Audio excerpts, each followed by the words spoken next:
Luar biasa. Kenapa luar biasa? Karena Tuhan luar biasa. Iya, terima kasih buat Pak Riki dan juga Ibu yang mempercayakan pelayanan ini kepada saya. Semuanya memang sudah Tuhan atur. Yang tadinya saya sudah bilang sama Ibu, Bu nggak bisa Bu, saya itu minggu harus balik ke Jakarta. Tapi ya itulah ya, tidak ada perkara yang mustahil bagi Tuhan, amin. Dan Dia sanggup melakukan segala perkara. Iya Bapak Ibu, tadinya saya mau khotbah sesuatu yang berbeda. Jangan dimainin keyboardnya, nanti saya menangis loh. Ya jadi saudara, di sana tadi ayatnya berkata apa? Kita baca sama-sama yuk. Yang bagian B saja, ya kita baca bersama. Percayakah kamu bahwa aku dapat melakukannya? Mereka berkata, ya kami percaya. Silakan duduk Bapak Ibu. Jadi kisah ini ketika Yesus sedang dalam sebuah perjalanan, ya dia ketemu dengan orang buta, saudara. 2 orang buta dikatakan di sana. Dan orang buta itu mengikuti Yesus dan mereka berkata, Tuhan, kasihanilah kami. Ya, sembuhkanlah kami. Zaman Yesus dulu sudah ada klinik mata belum? Kok tahu? Emang Bapak Ibu ada di sana? Belum ada klinik mata. Jadi kalau orang sudah dinyatakan buta, ya sudah terima nasib. Nggak ada dokter mata, nggak ada klinik mata.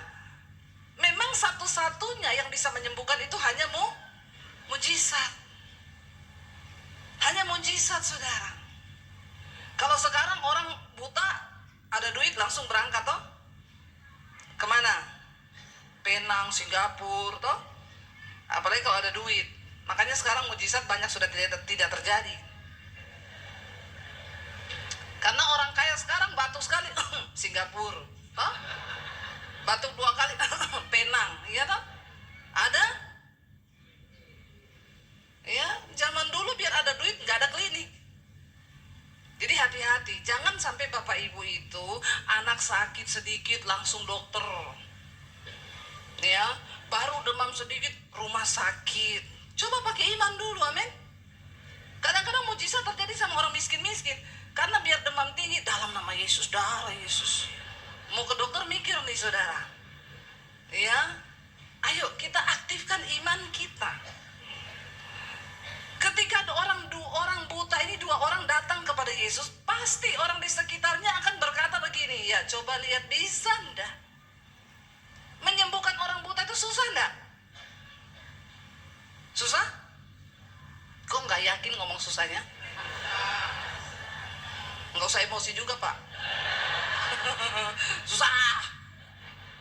Ya, menyembuhkan orang buta itu susah. Apalagi nggak pakai dokter. Jadi zaman itu orang buta sembuh sulit untuk dipercaya. Secara akal logika manusia tidak mungkin, nggak mungkin. Tapi Yesus bilang begini, kamu percaya bahwa aku dapat melakukannya? Ya, Yesus cuma tanya begitu. Yesus bilang, kamu percaya bahwa aku dapat melakukannya? Percayakah kamu? Mereka menjawab, ya Tuhan, kami percaya. Yang jawab ini siapa? Orang banyak atau 2 orang buta ini? 2 orang buta ini. Kenapa? Karena memang sudah tidak ada harapan. Tapi ada orang sudah nggak ada harapan tetap tidak. Nah, ini kebangetan. Duit nggak ada, kemampuan nggak ada, nggak percaya lagi. Ini kebangetan orang begini. Ya, udah pinter, IQ-nya rata-rata, pintar kagak, kaya juga kagak, tapi nggak percaya Tuhan. Ini kebangetan. Mending mati aja. Bener gak? Mau buat apa hidup? Ya, walaupun kita gak punya apa-apa, kalau kita masih mempercayai Tuhan, itu hal terbesar yang kita miliki dalam hidup kita, yang dapat mengubahkan hidup kita. Katakan amin. Ya, biar kaya juga kalau gak percaya Tuhan juga percuma. Yesus tanya, kamu percaya aku bisa melakukannya. Iya Tuhan, kami percaya. Dan akhirnya Yesus jamah mata mereka. Dan Yesus tuh bilang begini. Yesus gak ngomong gini loh, dia jamah, sembuhlah kau dalam nama Yesus. No, Tuhan Yesus bilang, jadilah kepadamu menurut imanmu. Dia gak ngomong dalam nama Yesus sembuh. Bahkan Yesus gak minta kesembuhan. Yesus gak berdoa untuk kesembuhan. Tuhan cuma bilang, jadilah padamu sesuai dengan. Nah, iman ini penting gak saudara? Penting. Iman ini yang bisa menggerakkan kuasa Tuhan terjadi dalam hidup kita. Iman yang bisa menggerakkan hal-hal supranatural itu terjadi dalam hidup kita. Iman ini yang bisa menggerakkan janji-janji Tuhan itu terjadi di hidup kita. Amin. Makanya jangan punya iman rata-rata. Imannya standar aja. Gak bisa saudara. Kita percaya sama Tuhan dengan mempercayakan hidup sama Tuhan, itu dua hal yang berbeda. Banyak orang berkata percaya Tuhan, tapi yang mempercayakan hidupnya sama Tuhan itu tidak semua orang Kristen. Percaya sama Tuhan, percaya. Tapi apakah engkau mempercayakan hidupmu sama Tuhan, jodohmu sama Tuhan, anak-anak muda? Berapa banyak yang belum nikah sini, angkat tangan. Yang belum nikah aja, yang sudah nikah enggak usah. Yang mau nikah 2 kali juga jangan angkat tangan. Yang belum nikah tinggi tangannya angkat, enggak usah malu, hai jomblowers. Justru yang jomblo-jomblo ini bersyukur, kau bersyukur. Kenapa? Karena belum terlanjur menikah. Mending jomblo tapi happy. Para jombloers seneng ini, dibela langsung tepuk tangan. Ya daripada nikah tapi enggak. Ya udah, itu nasib ya nasib. Bayarlah itu harganya sendiri. Ya, karena jodoh itu 2 saudara. Ada yang takdir Tuhan, ada yang nasib. Kalau nasib itu berarti kau yang buat sendiri. Jadi yang sudah menikah sini takdir atau nasib? Nasib. Aduh kasihan banget ya. Jadi cuma bisa gini, nasib ya nasib ya. Yang takdir angkat tangan. Berarti yang lain ini nasib. Kasihan deh lu.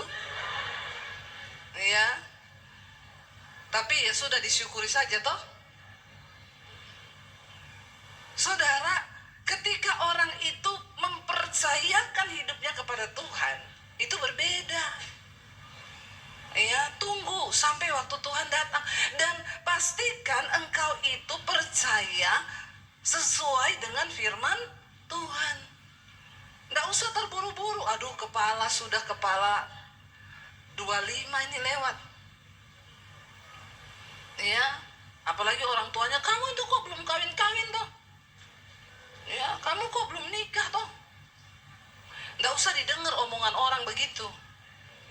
Ya, nanti kalau kau nikah juga dia tanya, kok belum punya anak?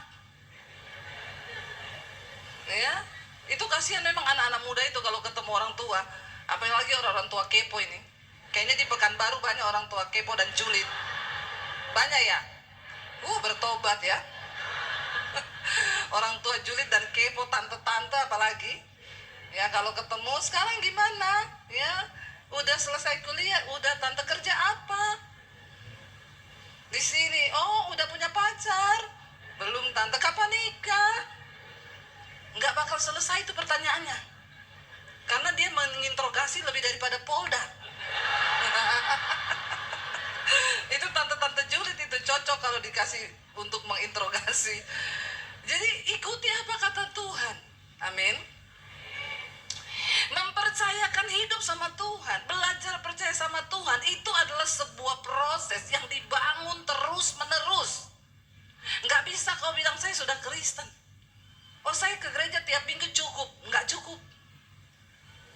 Kalau engkau ke gereja setiap hari Minggu 2 jam nggak pernah alpa, 1 tahun tuh 365 hari di kalender yang normal. Nggak tahu kalau kalender saudara di Pekanbaru ini. Ya, kalau kau beri waktu satu hari seminggu satu kali ke gereja tok 2 jam, maka dalam 365 hari kau beri hari buat Tuhan tuh cuma 4 hari loh. Kalau tiap minggu kau ke gereja 2 jam gak pernah bolos. 365 hari, 4 hari untuk Tuhan, cukup gak imanmu tumbuh? Sekarat mati. Makanya banyak orang Kristen menderita, melarat, buta, dan miskin, kata Tuhan. Kenapa? Imanmu mati. Kau cuma ke gereja seminggu sekali. Apalagi kalau datangnya telat. Nggak usah angkat tangan. Tertawakanlah dirimu sendiri itu. Apalagi pulangnya paling duluan. Ini bertobat ini. Ya. Hitung aja saudara, bagaimana iman kita tumbuh kalau dalam waktu 365 hari kau beri waktu cuma 4 hari setahun. Nggak bisa imanmu itu tumbuh menjadi iman yang mempercayakan hidup sama Tuhan, nggak bisa. Itu sebuah proses yang dibangun terus-menerus melewati rintangan, air mata, tantangan, ujian, hambatan. Tapi yang kau tetap percaya bahwa janji Tuhan itu ya dan amin, maka itu akan terjadi. Ayo, betapa banyak janji Tuhan yang diberi buat kita hari-hari ini. Nah, yang ngomong sama Tuhan, ya kami percaya. 2 orang buta ini, kenapa? Karena mereka yang punya kebutuhan kan. Mereka pengen disembuhkan kan. Saya yakin orang lain itu menonton sambil gini, bisa enggak ya? Bisa enggak ya? Tapi waktu Tuhan tanya, kamu percaya aku bisa melakukannya? Ya, kami percaya Tuhan. Lalu Tuhan bilang, jadilah sesuai imanmu. Iman itu saudara berperan aktif di dalam kita meraih janji-janji Tuhan dalam hidup kita. Saya ini sudah melihat bagaimana campur tangan Tuhan. Saya berjalan bersama Tuhan. Yang sudah sering dengar khotbah-khotbah saya, ya, itu udah tahu bagaimana kesaksian iman saya berjalan bersama Tuhan. Berapa banyak yang tahu saya di YouTube? Yang nggak tahu, bertobat. Subscribe channel YouTube saya, Baby Basir TV. Nggak usah tepuk tangan, biasa aja, keles. Ya, itu saudara, bagaimana perjalanan iman saya bersama Tuhan. Dari apa yang tidak ada menjadi ada. Saudara pikir itu terjadi begitu saja? No, imanmu sedang menggerakkan semua janji Tuhan yang sudah diberikan buat Tuhan. Di surga itu Tuhan sudah sediakan semua yang terbaik. Tapi banyak orang Kristen gak mau ambil itu. Kau pilih berjuang dengan kekuatanmu sendiri. Kau pilih berjuang dengan kemampuanmu, dengan uangmu. Hanya mereka yang mau berjuang bersama Tuhan dan percaya bahwa janji Tuhan itu ya dan amin, mereka lah yang akan melihat itu sungguh-sungguh terjadi dalam hidupnya. Ya, bagaimana perjalanan dulu saya udah sering kesini loh. Itu tahun-tahun berapa ya? Belum jadi YouTuber waktu itu. Tahun-tahun berapa ya Bu dulu ya? 2012 ya? Lama loh ya, sebelum pandemi jauh itu. Dan bagaimana Tuhan itu ya melakukan banyak hal dalam kehidupan kami, itu begitu luar biasa. Kita mau belajar saudara hari ini. Iman itu sesuatu yang tidak terlihat tetapi kita percayai. Menghadapi ketakutan, menghadapi persoalan, menghadapi tantangan, tapi kita tetap percaya dan mengimani bahwa Tuhan itu beserta dengan kita. Itu satu hal yang luar biasa. Kita mau belajar hari ini dari seorang tokoh di Alkitab yang bernama Gideon, saudara. Ya, Gideon itu dipakai Tuhan untuk membawa bangsa Israel keluar dari perbudakan musuh. Waktu bangsa ini berdosa, mereka melakukan sesuatu yang tidak berkenan pada Tuhan. Hidup mereka jatuh. Mereka miskin, mereka ditindas, mereka kelaparan, mereka bekerja, hasilnya itu diambil sama musuh. Dan itu gak enak. Saya selalu berulang-ulang, dosa itu akan membuat hidupmu menderita. Makanya Yesus datang untuk memerdekakan. Ya, tadi malam tema KKR, jiwa-jiwa yang dimerdekakan. Ya, memang sebenarnya ini acara untuk kemerdekaan, tapi kegeser terus. Kenapa saudara? Penting untuk kita ini bisa merdeka. Pentingnya buat kita apa? Supaya engkau bisa mengalami janji Tuhan. Kalau hidupmu tidak merdeka, engkau nggak layak untuk mengambil janji Tuhan itu.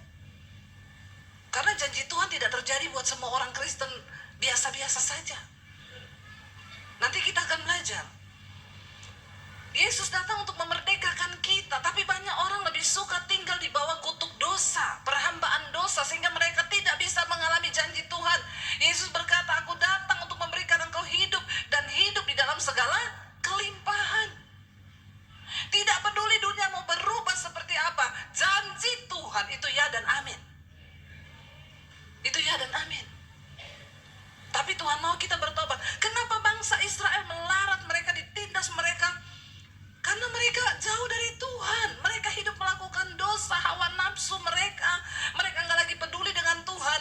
Lalu akhirnya mereka berseru kepada Tuhan karena keadaan sudah tidak enak.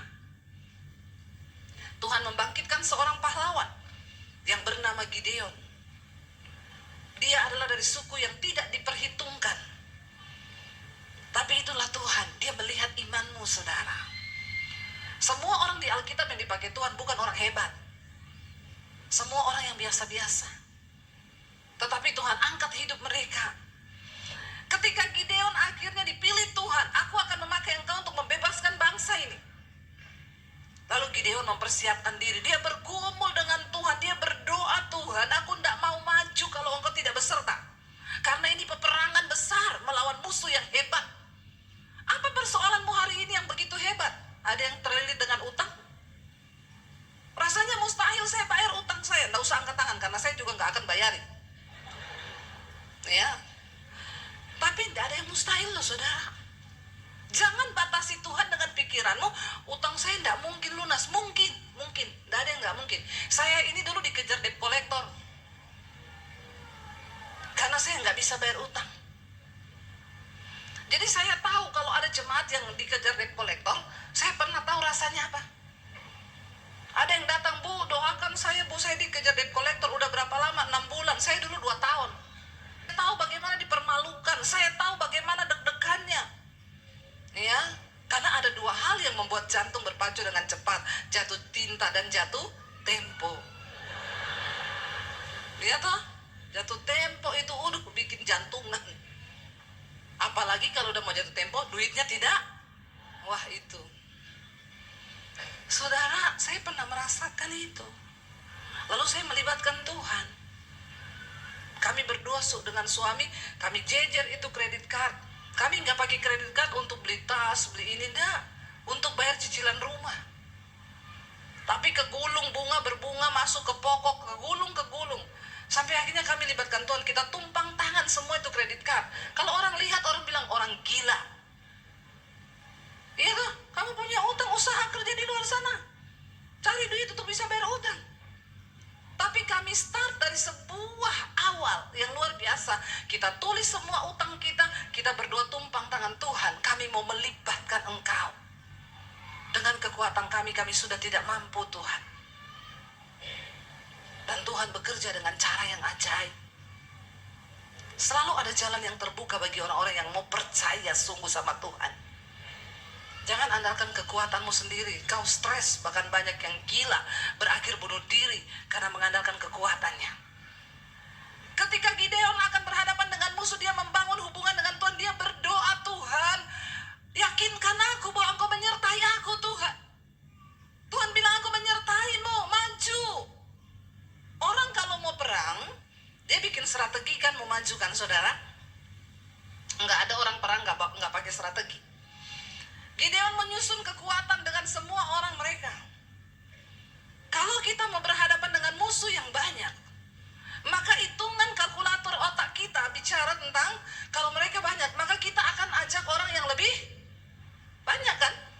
Karena semakin banyak, maka kemungkinan menang itu semakin besar. Ya. Lalu Gideon kumpulkan semua orang di perkemahan, di dekat mata air di Harod. Ayo kita semua berkumpul di sini. Ya, kita akan maju maju besok untuk berhadapan dengan musuh. Semakin banyak ajak supaya semakin menang kita. Lalu berapa banyak yang diajak saudara? 30.000 orang. Banyak gak? Banyak. Tadi malam KKR 10.000, dan 3 kali itu. Maju untuk berperang. Lalu mereka maju. Tuhan bilang sama Gideon begini. Kita buka Hakim-Hakim 7. Hakim-Hakim 7, Gideon mengusir musuh. Kita baca bersama. Durasi khotbah 24 menit lagi. Tapi kata Pak Riki, suka-suka saya. Ya, saudara, Gideon mengusir musuh. Ayat yang pertama, adapun Yerubbaal itulah Gideon bangun pagi-pagi bersama-sama dengan dia. Lalu mereka, segala rakyat yang bersama-sama dengan dia, lalu mereka berkemah dekat mata air Harod, perkemahan orang Midian. Ada di sebelah utaranya, dekat Bukit More, di lembah, di sebelahnya saudara. Ya, ayat 2 berkata, berfirmanlah Tuhan kepada Gideon, terlalu banyak rakyat yang bersama-sama dengan engkau itu, daripada yang ku kehendaki untuk menyerahkan orang Midian ke dalam tangan mereka. Jangan-jangan orang Israel memegahkan diri terhadap aku sambil berkata, tanganku sendirilah yang menyelamatkan aku. Silakan duduk dulu. Logika manusia, strategi peperangan untuk berperang melawan orang Midian yang banyak, maka dia harus mengajak banyak orang ikut berperang. Lebih tenang hati, mereka 20.000, kita maju 30.000. Tapi hitungannya Tuhan selalu bertentangan dengan otak manusia. Makanya jangan percaya yang masuk akal. Karena iman itu sesuatu yang tidak masuk akal. Dan Tuhan suka bekerja dengan cara-cara yang tidak masuk. Karena yang masuk akal itu manusia, yang tidak masuk akal itu Tuhan. Amin. Tuhan bilang jangan terlalu banyak. Nanti kalau mereka menang perang, mereka akan berkata apa? Karena kita banyak, maka keoklah orang Midian itu. Tuhan bilang tidak begitu. Nanti kamu sombong dan kamu mencuri kemuliaanku. Terlalu banyak. Lalu Tuhan bikin seleksi. Tuhan bilang begini, sekarang serukan kepada rakyat itu, ya, siapa yang takut dan gentar, suruh mereka pulang. Yang maju itu hanya yang berani saja. Lalu pulanglah berapa? 20.000. Tadinya 30.000 mundur. Nah, ini gambaran orang Kristen nih. Yang ke gereja banyak. Tapi yang takut dan gentar lebih banyak. Yang diajak 30.000. Ternyata 20.000 orang penakut. Kalau kau penakut, kau gak bisa mengimani janji Tuhan. Kalau kau penakut, kau gak bisa punya iman yang besar yang bisa menggerakkan mujizat Tuhan bekerja.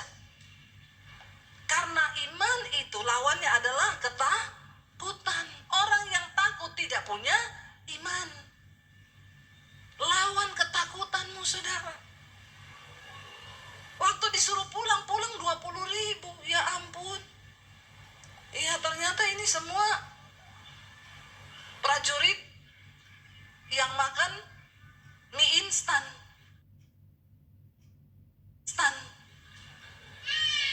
Jadinya penakut. Karena kan beda, saudara ya. Kalau prajurit itu makan daging, makanannya benar, beda. Dia nyanyi dari Sabang sampai Merauke. Kalau makan mie instan, dari Sabang sampai Merauke, dari Nana sampai ke Talaut. Itu. Ini beda juga imannya memang. Nah, yang di Pekanbaru ini makan daging atau mie instan? Jangan kebanyakan makan mie instan, gak bagus buat ususmu dan buat nyalimu. 20.000 pulang. Tuhan tuh gak pernah salah. Kenapa dia suruh uji dulu? Percuma kau banyak-banyakan datang mau perang, tapi penakut. Belum berhadapan dengan musuh, nanti yang 20.000 ini bikin takut yang 10.000. Iya enggak? Ingat kisahnya pengintai? Ya, maju cuma 2 yang berani. Akhirnya gugur, saudara. Lebih banyak yang takut daripada yang berani. Sama-sama maju nih, sama-sama bilang beriman. Tapi cara pandang orang yang beriman itu berbeda dengan orang yang imannya pas-pasan. Ya, 20.000 ternyata tentara makan mie instan pulang. Jangan kau duduk di gereja, padahal imanmu itu iman yang penakut. Karena kalau datang seleksi, kau akan tereliminasi, saudara. Waktu kau berkata, aku ikut Tuhan, maka katakan, aku berani Tuhan. Apapun harga, berapapun harga yang harus aku bayar, aku akan bayar bersama dengan Tuhan. Sampai di garis akhir hidupku, aku akan tetap percaya bahwa Tuhan itu ya dan amin. Bahkan kematian adalah sebuah keuntungan bersama dengan Kristus. Bilang amin, saudara. Saya ini sudah kotor menggebu-gebu loh. Masa bilang amin aja nggak berani? Yes, saudara, tangkap itu. Lalu masih tersisa 10.000. Tuhan bilang masih banyak. Bayangkan tinggal 10.000. Tuhan bilang masih terlalu banyak. Suruh mereka turun minum. Maka di situ Tuhan akan menseleksi mereka. Ya, aku akan menyaring mereka ketika mereka minum. Aku akan menyaring mereka bagimu di sana. Siapa yang kufirmankan kepadamu, inilah yang akan pergi bersama-sama, kata Tuhan. Dia akan pergi dengan engkau, tetapi yang tidak kufirmankan mereka akan tinggal. Setelah mereka itu disuruh Gideon pergi, ayo kita semua turun minum ke air. Berfirmanlah Tuhan kepadanya, barang siapa yang minum air dengan lidahnya seperti anjing menjilat, harus kau kumpulkan tersendiri. Demikian juga yang berlutut, lalu dia ambil air untuk minum. Jumlah mereka yang menghirup dengan membawa tangannya berlutut ke mulutnya itu cuma ada 300 orang. Yang 700 itu sisanya semuanya minum, saudara, seperti anjing. Jadi lebih banyak yang mana? Ya, kenapa Tuhan suruh yang berlutut, lalu yang ambil air begini yang akan kau pilih? Itu orang-orang yang berawas-awas. Mereka tidak mudah dikejar hawa nafsu. Begitu lihat air langsung seperti anjing. Ya. Ada di sini yang punya iman seperti anjing begini? Tidak ada. Kalau di sini anjing malah dimakan. Enggak ya, sudah tidak boleh sekarang ya. Ada makanan lain yang lebih pantas dimakan. Jangan makan anjing, saudara. Nanti kau menggonggong. Jadi yang tersisa itu cuma 300 yang layak untuk masuk seleksinya Tuhan. Ya. Secara manusia, saudara, Gideon ini kira-kira lebih gampang percaya yang kelihatan atau yang tidak kelihatan? Ya kalau kita mungkin dari Gideon, Tuhan aku sih lebih pilih ngajak 30.000 ya daripada 300 ya enggak, saudara? Ya mungkin kalau kita jadi Gideon, kita mundur terhormat kan? Waktu saya membangun sekolah misi, saudara, tadi yang disaksikan Pak Riki, selesai pandemi, puji Tuhan kami diberkati Tuhan lewat YouTube. Awal pandemi uang saya dan suami cuma 10 juta. Kita nggak tahu pandemi ini mau sampai kapan. Waktu pandemi saya bilang sama suami kita ini ternyata terlalu percaya sama Tuhan. Kenapa saya bilang begitu? Karena ternyata kita nggak punya gaji bulanan. Kita hanya menggantungkan iman sama Tuhan. Ya kita hidup dari pelayanan. Jadi kalau nggak ada pelayanan, ya nggak ada pemasukan. Saya bilang sama suami, terlalu percaya loh kita ini. Harusnya kita jadi full timer di gereja, kayak digaji tiap bulan, aman toh. Tapi ini benar-benar nggak ada, saudara. Dan uang cuma tinggal 10 juta. Saya bilang kita bertahan hidup bagaimana? Ini pandemi berapa lama? Nggak ada yang tahu. Makanya dari dulu kita juga nggak bisa beli rumah lewat KPR, lewat bank, nggak bisa. Karena selalu ditanya, slip gajinya mana, Bu? Nggak ada. Lah ibu ini ada gaji? Nggak ada. Dari mana? Dari surga. Terus slip gajinya, Bu, dengan iman. Banknya bilang, maaf kami tidak menerima slip gaji dengan iman. Karena kebetulan bos kami belum beriman. Repot, saudara, jadi saya nggak bisa. Nah ketika pandemi datang, aduh tinggal bagaimana ini Tuhan ya. Ya kita berdoa bersama Tuhan. Puji Tuhan selama pandemi Tuhan pelihara saya tiba-tiba bisa melukis. Di masa pandemi, Saya pengen melukis, saya upload di Instagram. Puji Tuhan, lukisan pertama saya jadi. Ada yang inbox, Bu, dijual enggak? Enggak, saya ini cuma iseng. Kalau ibu jual saya beli loh, Bu. Saya mau kasih hadiah mama saya ulang tahun. Ya kalau ibu mau ya silakan. Oke, minta nomor rekening ibu ya, berapa ya? Ya saya juga enggak tahu berapa. Orang saya cuma iseng kok. Dia udah minta nomor rekening, dia transfer. Lukisan pertama saya laku 10 juta.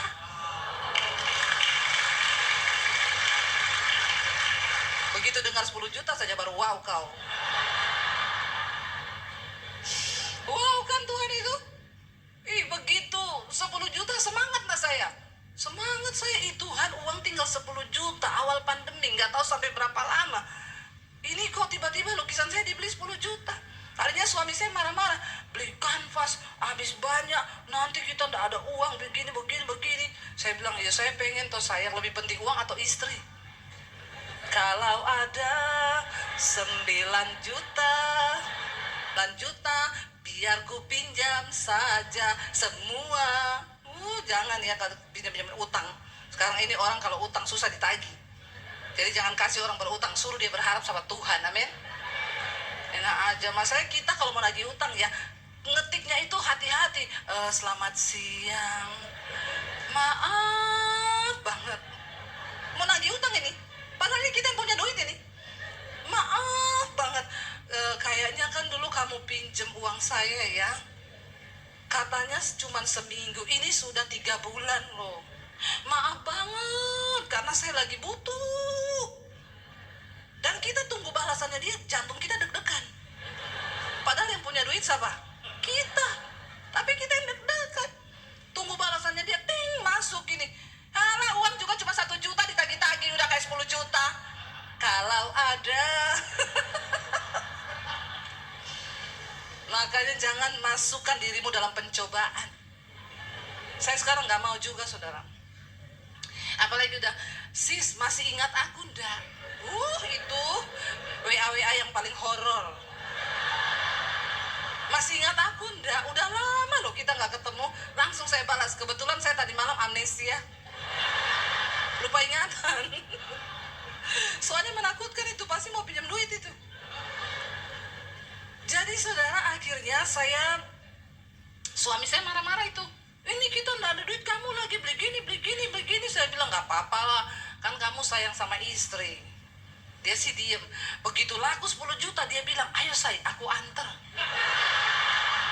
Beli kanvas. Ini memang suami yang luar biasa. Biasanya bapak-bapak begitu memang. Jangan disalahkan, karena bapak-bapak itu lebih pakai logika. Lalu saya jadi melukis. Singkat cerita saudara, selama pandemi itu 2 tahun kurang lebih, saya melukis hampir 50 lukisan lebih. Itu yang termurah dibeli orang 1 tok 6 juta. Yang lainnya itu 20 juta, 25 juta, 30 juta, 40 juta, 50 juta, 70 juta. Yang tertinggi 75 juta. Siapa yang buat itu? Saya? Tuhan. Karena Alkitab berkata, orang yang sungguh-sungguh mempercayai Tuhan, ada upah yang akan Tuhan beri. Jangan menjadi lelah untuk belajar percaya sama Tuhan. Hal-hal yang tidak dipikir oleh manusia. Saya nggak pernah tulis di Instagram, dijual. No. Cuma angkat, puji Tuhan, lukisan saya jadi. Tiba-tiba orang inbox. Dan saya nggak pernah kasih harga. Tapi orang yang memberi harga. Akhirnya singkat cerita, di tengah-tengah pandemi, YouTube saya dimonetisasi, ada iklan masuk. Waktu ada iklan masuk, ya kami dapat pendapatan setiap bulan, digaji oleh YouTube. Ya, tapi banyak orang Kristen gini, Bu, itu kok YouTube-nya ada iklannya? Lagi doa, Shopee COD.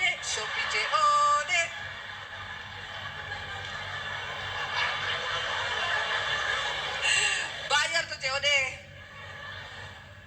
Saya bilang begini, Bu, saya itu di YouTube saya selalu itu tayang live streaming.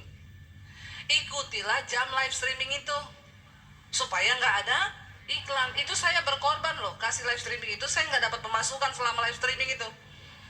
Saudara yang ikut live streaming nggak ada iklan. Kalau waktunya nggak bisa, ambil itu premium dong. Kayak orang miskin saja di jemaat nih. Udah gitu apa saya yang disuruh tutup iklan? Kau itu sudah tidak kolekte. Terus kau suruh lagi saya tutup iklan. Nah kita ini kan dapat upahnya dari situ tuh. Janganlah kau suruh tutup kalau kau nggak mau ada iklan premium dong. Amin. Supaya nggak ada Shopee COD. Lalu saudara, kami diberkati, singkat cerita, kami mulai berdoa, Tuhan mau bawa kemana pelayanan kami. Beberapa teman-teman hamba Tuhan, Bu, buka gereja. Teman saya bilang, buka gereja Bu. Jemaat juga, Ibu kapan buka gereja? Saya ini melihat saudara, gereja ini sudah banyak sekali. Apalagi di Jakarta, satu mall ada 10 gereja. Itu saya juga pikir siapa semua yang masuk di situ. Iya, dan kayaknya nggak ada pertumbuhan jiwa, yang ada cuma perputaran jiwa. Jiwa yang terputar-putar di situ. Kepahitan di sini dia pindah ke situ, ya kan? Nanti tidak cocok sama pendeta itu dia pindah lagi kemari. Jemaat yang tidak bertumbuh karena sedikit-sedikit dicabut terus. Baru mau tumbuh cabut.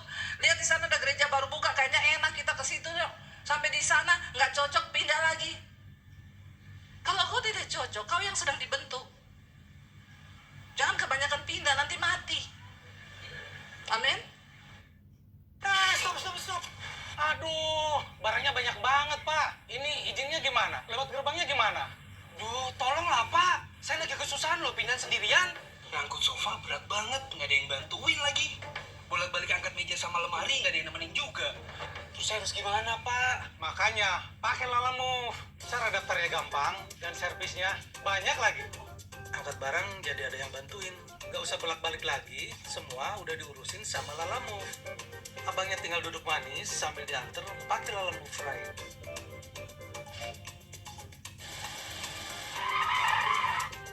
Semua jadi makin fleksibel karena cuma Lala Move yang ngertiin kamu.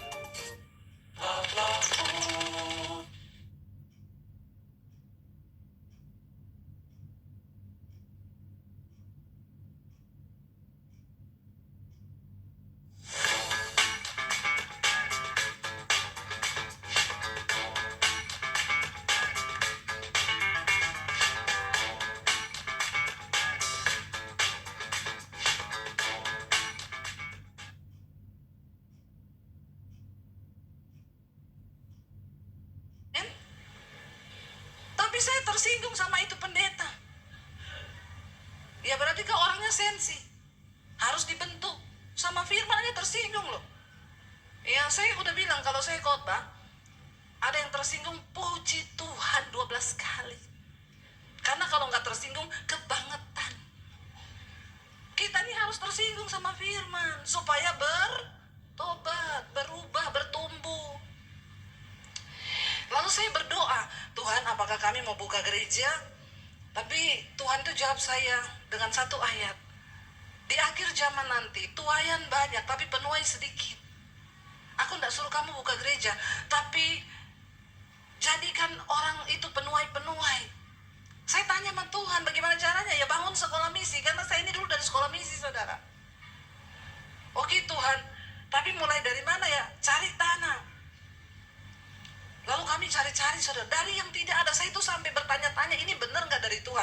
Tuhan, kita ini bukan orang kaya loh. Kenapa Tuhan baru juga mau diberkati sedikit lewat YouTube? Sudah disuruh mau bangun sekolah, dan sekolahnya ini gratis. Nggak main-main ini Tuhan.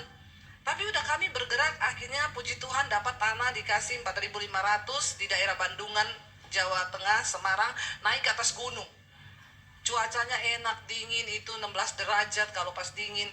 Memang saya cari yang di atas gunung, karena menjadikan hamba-hamba Tuhan itu harus di gunung.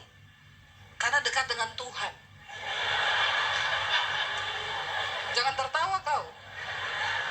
Kalau di kota dekat mall. Malah jadi hedon ini pendeta-pendeta nanti. Jadi di gunung, saudara. Akhirnya dibangun. Ya, saya pikir pertama, ya udahlah kita kuat-kuatan kita taruh uang 2M untuk bangun itu ya, cukuplah itu ya, cuma sekolah begini-begini. Waktu selesai digambar, 4M. Saya bilang, ini miliar atau ember? Nggak main-main loh, ini Tuhan ini buat saudara 4M gede enggak? Biasa aja bukannya? Kecil ya? Bagi kita gede tenan itu. Banget gedenya. Saya bilang sama suami, bagaimana ya kita mundur saja ini atau bagaimana ya? Tapi saya bilang sama suami, enggak, maju kita. Oh gampang, saya bilang. Nanti kita tulis nomor rekening di YouTube. Nanti saya tinggal ngomong, Shalom saudara, kami akan pembangunan sekolah misi. Saudara yang mau menabur silakan di nomor ini. Kalau nggak menabur, awas. Padahal kita ini sama suami dari awal pelayanan di YouTube, kami sudah komitmen tidak akan taruh nomor rekening di layar karena kita bukan gereja. Beda dengan gereja. Tapi saya tergoda waktu itu seperti Gideon yang tergoda membawa pasukan yang besar untuk kemenangan. Ini waktu saya udah habis atau belum ya?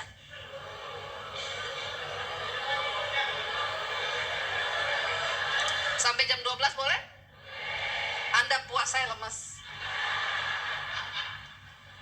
Lalu saudara, saya bilang sama suami, iya taruh nomor rekening aja nanti di YouTube. Ini kan khusus ya untuk pembangunan. Saya bilang kalau yang nonton pagi itu 50.000, malam 100.000. Bayangkan aja kalau mereka kasih 50.000 lah satu orang. Kan gak berat itu. Udah ketutup pembangunan kita. Tapi saya sudah mulai pakai seperti Gideon. Lalu satu saat suami saya tanya, saya nomor rekening mana yang mau ditaruh? Kita sudah mulai tayang nih. Saya bilang, gak usah. Saya berdoa, Tuhan bilang, silakan taruh nomor rekeningmu kalau kau mau seperti itu. Kamu akan mendapatkan uang yang kamu mau, bahkan lebih. Tapi aku Tuhan, gak ikut di dalamnya. Karena itu kekuatanmu sebagai manusia yang kau pakai. Saya takut saudara waktu mendengar itu dari Tuhan. Buat apa kita bangun sekolah besar hebat tapi Tuhan gak ada di dalamnya? Bukan itu yang kita mau. Ya oke, deal kita dengan iman. Dengan iman. Akhirnya pemborongnya bilang, Bu minggu depan datang ya, tolong bawa 400 juta dulu. Kita kan memang sudah sediakan ada dana. Oke Pak, saya bilang sama suami, di tangan nih ada cash 150 juta, nanti 250 kita mampir di bank, kita ambil. 2 hari sebelum berangkat ke sekolah misi ada ibu-ibu telepon, Bu Debi, izin Bu saya boleh mampir ke rumah ibu? Saya ini pendengar misbah doanya ibu, tapi ibu gak kenal saya. Saya ini bikin es krim enak loh. Saya mau antar es krim ke rumah ibu, boleh gak? Oh boleh, mau ngantar es krim silakan. Minta alamat saya kasih, dia bawa es krim. Habis itu dia bilang, Bu, Tuhan suruh saya datang ke ibu, saya mau kasih berkat, ada uang nih 50 juta. Berarti sudah 200, kurang 200. Saya bilang sama suami, puji Tuhan, ambil besok di bank cuma 200. Kita mau berangkat ke sekolah misi, ada orang telepon, Bu, saya Shalom, saya dari Kanada, Bu. Saya ini sudah lama mau ketemu ibu, tapi nggak bisa-bisa. Boleh nggak ketemu? Oh nggak bisa Pak, kita mau berangkat sekolah misi besok. Bu, please, siapin waktu aja. Di mana saya datang? Akhirnya kami ketemu di Starbucks, dekat tempat tinggal saya. Bu, saya minta maaf. Saya ini sudah dari berapa bulan lalu disuruh Tuhan ketemu ibu. Tadinya saya ini bawa uang 400 juta buat ibu. Tapi karena saya nggak ketemu, saya udah kasih buat pembangunan gereja di Papua, buat di sini. Nah sekarang ini Bu tinggal 200. Saya ini salah nggak ya? Saya bilang, enggak Pak, bener, itu yang kami butuhkan. Bener itu. Memang kami butuh 400 juta, tapi udah ada, yang kurang 200. Tuhan itu ajaib loh. Wow enggak? Bukan wow. Wow kan? Ajaib Tuhan. Saya itu meneteskan air mata waktu berangkat ke sekolah misi. Tuhan bilang begini, kalau kau sudah dengan kekuatanmu, kau tidak akan pernah melihat hal-hal ini terjadi. Kau tidak akan punya banyak kesaksian tentang bagaimana aku bisa bekerja dalam hidupmu. Kau gak akan pernah bisa melihat tanganku, janjiku tergenapi bagi orang-orang yang sungguh-sungguh percaya dan mempercayakan hidupnya kepada Tuhan. Amin. Saya meneteskan air mata. Singkat cerita, pembangunan sekolah berjalan cuma 6 bulan selesai.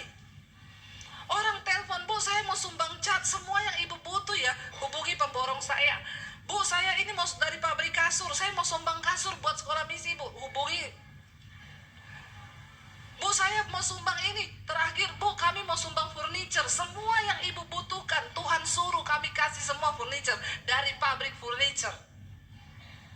Saudara, waktu staf saya hitung-hitungan Bu, ini kan kita hitung semua gratis ya. 50 anak ya, maksimal.